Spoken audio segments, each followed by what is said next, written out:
Mesdames et messieurs les élus, mesdames et messieurs à vos grades et qualités, mesdames et messieurs, il y a 78 ans, l'Allemagne hitlérienne capitulait.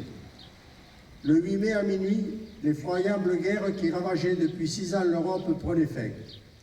La liberté triomphait d'une idéologie nourrie de haine et de terreur.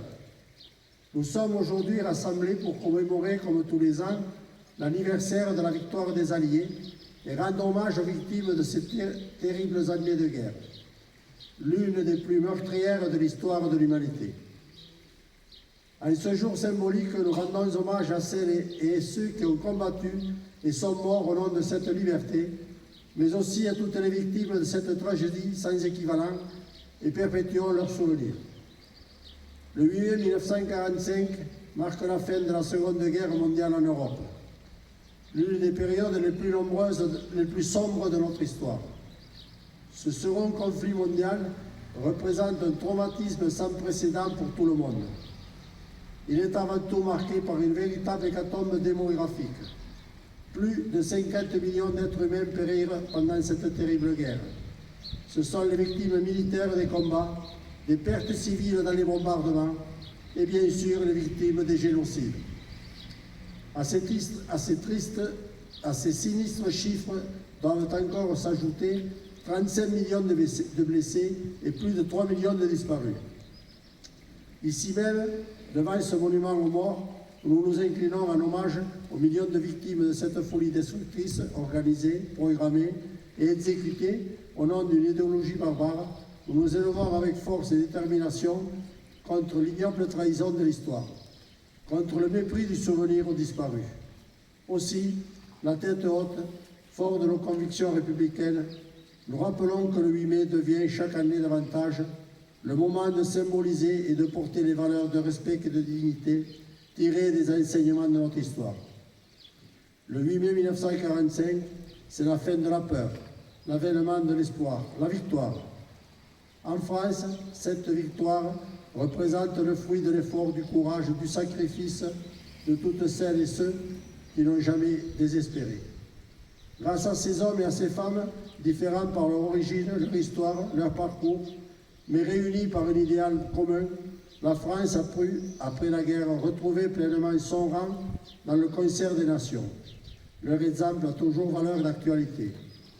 Ils nous ont prouvé tout ce qu'une nation riche de son histoire et unissant ses forces est capable de réaliser pour surmonter l'insurmontable. Tout cela nous confère le devoir de célébrer la date du 8 mai 1945. Nous devons le faire par fidélité envers la mémoire de celles et ceux qui ont perdu la vie dans ces combats pour notre liberté. Nous devons le faire par fidélité à la mémoire de tous les combattants. Nous devons le faire par fidélité à la mémoire de celles et ceux qui ont péri dans les prisons et dans les camps. Il est plus que jamais utile aujourd'hui de réfléchir à cette pensée du résistant Pierre Brossolette. Ce que nos morts attendent de nous, ce n'est pas un sanglot mais un élan.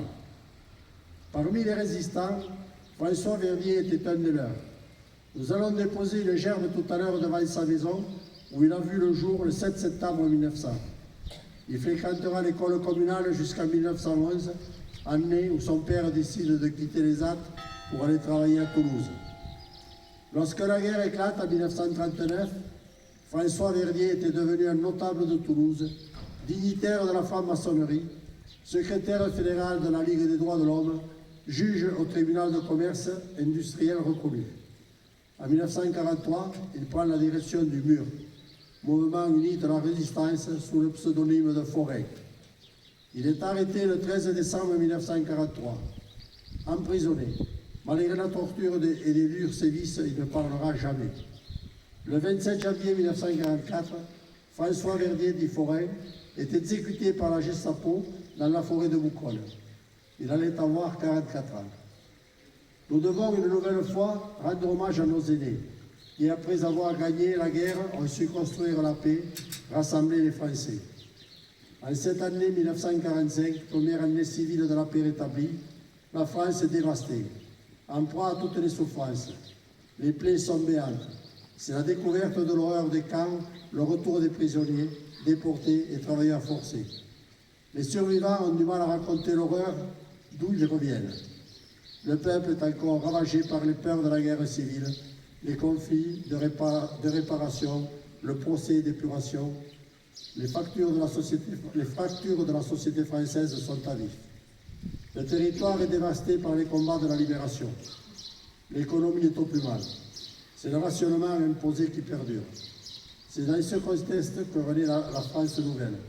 Une réforme des institutions décidée par le peuple, un nouveau modèle social et économique.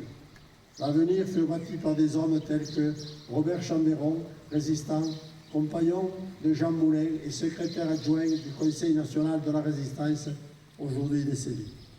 Ce Conseil national de la Résistance, composé de personnes de sensibilités politiques et sociales différentes, rassemblées autour de l'essentiel, les valeurs de la République. La cause de leur combat commun dépassait le sens de leur propre vie. La liberté de leur peuple et de leur pays sont honneur. Ces personnages ont rendu sa grandeur à la France dans une ère hantée par le deuil et muée par l'espoir. C'est leur conviction et leur détermination qui a porté tout un peuple. Nous nous devons de rappeler et d'honorer cet héritage dans cette période que nous traversons troublés par l'effroi et la peur, engendrés par l'horreur issue de la violence et des extrémismes. Une horreur qui, comme il y a 70 ans, a trouvé son essence et sa force dans la haine semée dans les consciences de chacun, en profitant avec un cynisme inouï de l'aggravation des tensions culturelles et sociales dans une société en crise. 78 ans après, ne laissons pas glisser notre pays dans la haine de l'autre pour sa différence, comme l'écrivait Louis Aragon en 1943. Je vous salue, ma France, où les blés et les siècles mûrissent au soleil de la diversité. Enfin, ayons une pensée pour tous ceux qui meurent en Ukraine, au Mali, en Syrie, au Soudan et dans tous les coins de France, du monde, victimes d'une guerre incompréhensible qui ne s'arrêtera jamais.